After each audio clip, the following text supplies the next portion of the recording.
حضرت داؤد علیہ السلام کے دست مبارک کا یہ معجزہ تھا کہ لوہا آپ کے دست مبارک میں آ کر موم کی طرح یا گوندے ہوئے آٹے کی طرح نرم ہو جاتا، اور آپ بغیر پھونگے پیٹے اس سے جو چاہتے بنا لیتے۔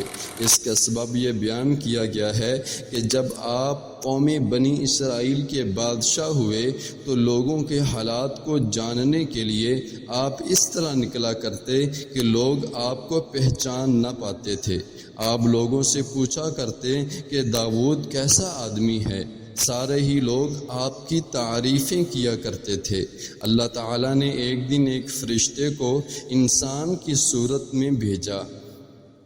حضرت داؤد علیہ السلام نے اپنی عادت کے مطابق ان سے بھی یہی سوال کیا کہ داؤد کیسے آدمی ہیں؟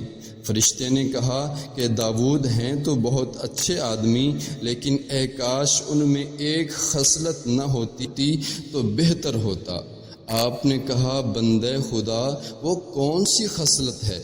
فرشتے نے کہا کہ وہ اپنا اور اپنے اہل و عیال کا خرچ بیت المال سے لیتے ہیں۔ فرشتے کی اس بات کو سن کر آپ کے دل میں خیال آیا کہ اگر آپ بیت المال سے وظیفہ نہ لیتے تو زیادہ بہتر ہوتا۔